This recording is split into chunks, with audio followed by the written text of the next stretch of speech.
So we continue with the Dashama Skandha, and we are now in the beautiful episode of Nandotsava. So we saw all the events of Mathura, and thereby Krishna brought to Nanda Gokulam, while we saw the Vishnu Maya, Yoga Maya tell Kamsa his prophecy that he will be killed. The one who is to kill him is born elsewhere, and therefore all the demon friends of Kamsa are going around looking for babies and so on. Meanwhile, back in Nanda Gokulam, the next morning it goes back to there where Nanda and Yashoda get up to see this beautiful baby boy. As we saw, they were all in Yoga Maya, Yoga Nidra. So they did not even know that they had a girl child which was taken by Vasudeva. All they know is they have Krishna, and therefore they are so ecstatic to see a son. Nanda is an older person, and therefore he is very happy that he had a son at this age. The entire Nanda Gokulam is in celebration. It is called as Nandotsava. The whole place is decorated. Everybody is given various gifts. Various articles of worship are brought. Various performances are arranged. Cows are given. Vedic chants are made. The whole village is festive. Everybody is celebrating because Nanda is the premier head of that village who has a palatial house, and Yashoda is his dear wife, and they are both very happy, and the entire village is very happy that they have this beautiful radiant son they have. So at this point too, Shuka Brahmam very beautifully says the whole place is purified. Everybody is taken a bath, everybody has washed themselves, everybody is dressed cleanly, and then everybody is giving out gifts. They are all in such contentment. So he says the body is purified by all these gifts, rather the bathing, the sacred rituals. The mind is purified by giving, by liberally sharing, by contentment, and the pure self is only satisfied by self knowledge. He says, Kalena snana shauchabhyam sanskarais tapasejyaya shuddhyanti danaihi santushtaya dravyani atma vidyaya.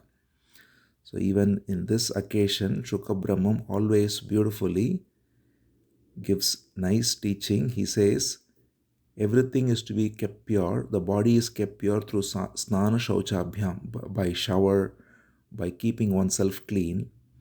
How is the mind to be kept pure? He says the mind is to be kept pure by danehi santushtaya, by giving, by sharing, and by being in contentment.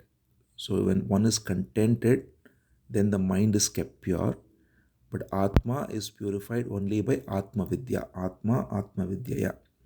So in this way, Nandagram is full of celebration. Everybody is pure at every level, and everybody is rejoiced. They all go to Nanda's house. The various functions such as Jata Karma are all done, and everybody is getting gifts. Nanda is giving liberally. And then after that, there is also a very beautiful meeting that happens because Nanda goes to Mathura. Nanda goes to Mathura to pay his taxes.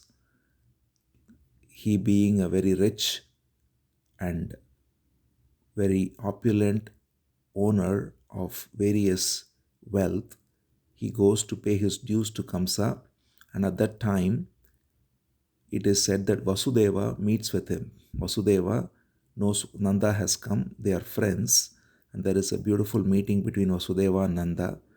At this point, Nanda doesn't know, only Vasudeva knows that Krishna, it is his son who has been left with Nanda. But Vasudeva meets with Nanda and makes inquiries. They both have a very beautiful meeting. And then Vasudeva tells Nanda, please go back to Gokulam. There are all kinds of omens of various evil forces that are trying to get your son, so you have to go back. So hearing this, Nanda also offers his obeisance to Vasudeva, being a very senior person, and also he inquires of Vasudeva's 6 sons who have been killed, because that is well known to everyone. Vasudeva being related directly to Kamsa, the whole kingdom knows that his 6 sons, he was put in jail and his 6 sons were killed. After that, of course, we saw that Vasudeva and Devaki were freed, and that is why Vasudeva was able to simply come and meet with Nanda. So there also, Nanda very nicely tells Vasudeva that this is, of course, so terrible indeed that you've lost 6 sons, but then everything happens by destiny. Everyone goes through what is ordained by destiny. That which cannot be seen controls all our lives.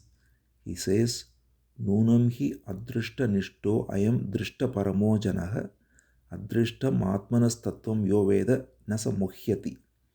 He says, one who recognizes that everything happens as ordained is not deluded, na muhyati.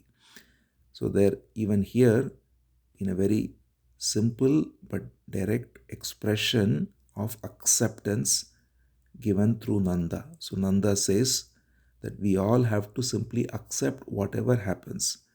Normally, all suffering happens only because of resistance to what is happening.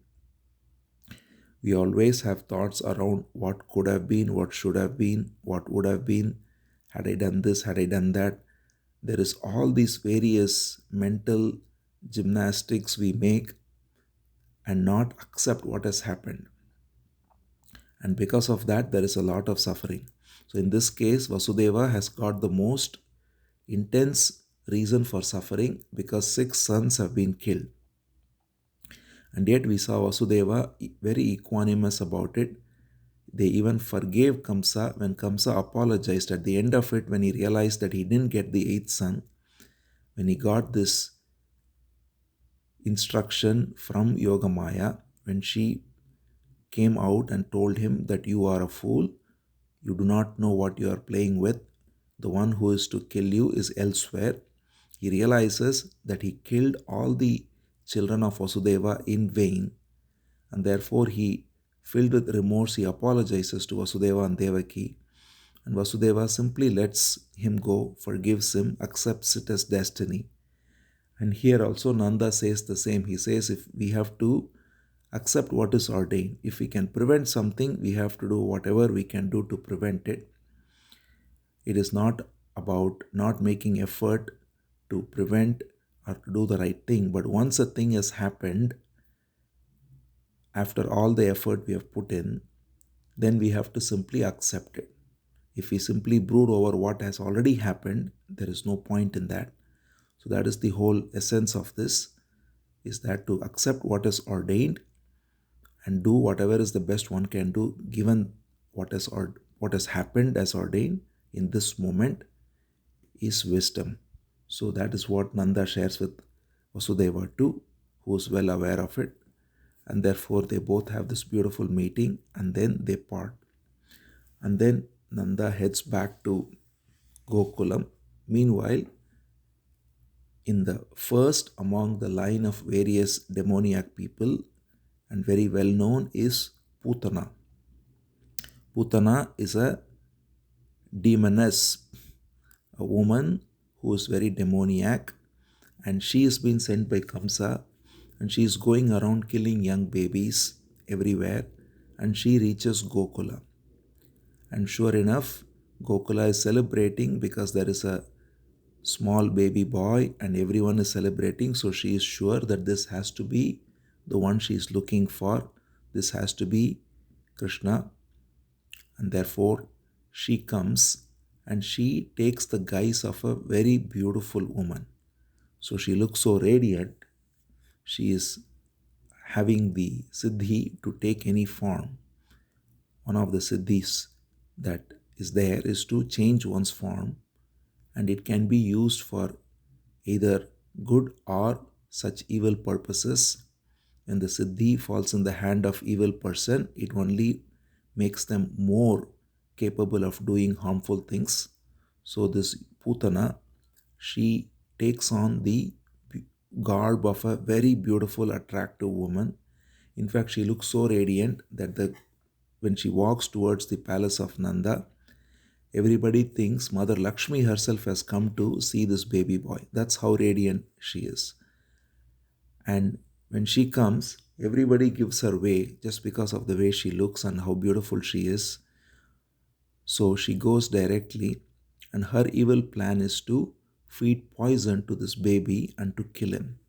And when she enters the house, Yashoda and Rohini are both there, and they are also completely taken aback by the radiance and beauty of Putana because of the way she looks. So they do not even stop her. So she goes directly to the baby, and then, with apparently great love, she takes this baby Krishna and puts him on her lap. And she has got poison on her breasts, and her master plan is make him suck milk from her and thereby poison him and kill him. Of course, when she does it, it is said that Krishna looks at her, and then he starts sucking her breast. But what happens is exactly the opposite of what she thought. He sucks the life out of her completely. He starts sucking her to the point where she is unable to breathe. She starts choking, and he completely pulls all the life air out of her. And because of that, the siddhi that she had is gone. She reveals her true form. She grows big like a huge demoness that she is. She runs out of the house.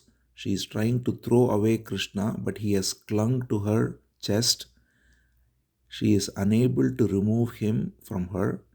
She goes out, she grows in size. However big she has grown, Krishna is there, and she is completely flailing her arms, her eyes are popping out, and then finally she loses her breath and she just falls dead. She just falls like a huge tree falling down, and Krishna is right there. And after she falls down, he is just playing on top of her. And when this is seen, all the various gopis and gopas, they all come running out. Of course, everybody is scared. They didn't know what happened. Yashoda almost fainted, and they all see that this huge log of almost a mountainous creature has fallen down, and they run wondering what has happened to our baby. They go look, and then there is Krishna there, beautifully playing right there. And then they are immediately thanking Bhagavan. So the amazing and wonderful mood of Vrija is that they do not even look upon Bhagavan as the supreme being. They look upon Krishna as just a baby, and they are fully in Vatsalya Rasa here as because he is still a small baby. And then there is Sakhya Rasa, the mood of friendship, and then Madhurya Rasa, the mood of love. That's what they have. They do not have the Aishwarya Bhava at all. Aishwarya Bhava is to look upon Bhagavan as awe-inspiring and being overawed by him, overwhelmed by him. We do not see that at all in Vraja Leela. In Dwaraka, we will see some of that.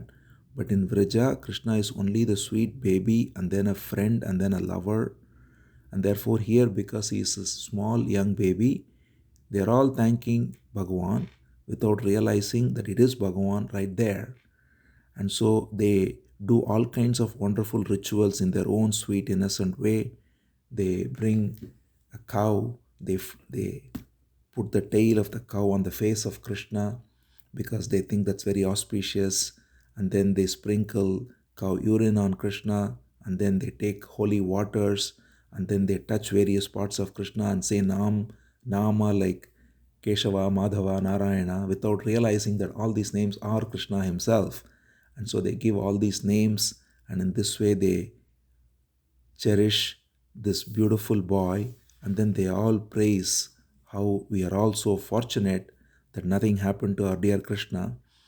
And meanwhile, Nanda and all the friends of Nanda who had gone to Mathura, they came back and they see that this huge demoness has fallen down, and they are told what has happened.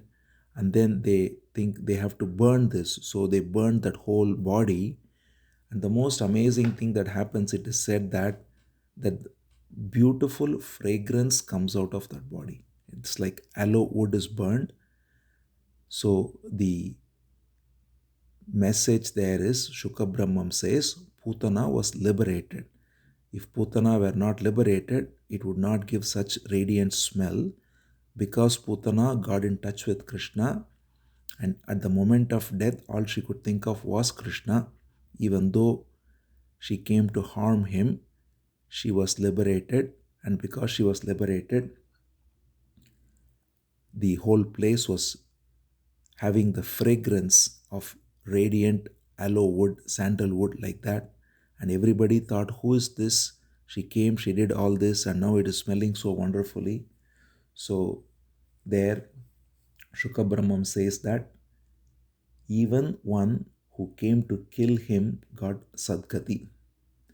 Then what more can one say for those who come to him with love? He says, Jignasyapi haraye stanam datva apasadgatim. So she gave her breast to kill him, and she actually got liberated. Then he says, what can we say of those who come with Shraddha? Kim naf Shraddhaya Bhaktya Krishnaya Paramatmane Yachan Priyatamam Kimnu Raktastan Mataro Yatha. So he says, if one who comes to kill him was liberated, what can we speak of those who come to him with Shraddha and Bhakti? So if we simply recognize the all-pervading Supreme Lord who has taken this divine form and surrender everything unto him, recognizing him as the only truth there is, then we are liberated even here and now. So with this, Shukha Brahmam concludes the story of Putana, and he says anyone who even listens to this story is blessed, because this is the first pastime of Krishna after he appears. There is a series of people he will liberate. Everyone he kills is liberated. Even in the Mahabharata war, it is said that everyone who died looking at Krishna, all the warriors, they were all liberated. So this is the first among the long sequence of people who are liberated. And with this, Putana's episode finishes, and we will move on to see various other Bala Leelas and further on of Krishna going forward.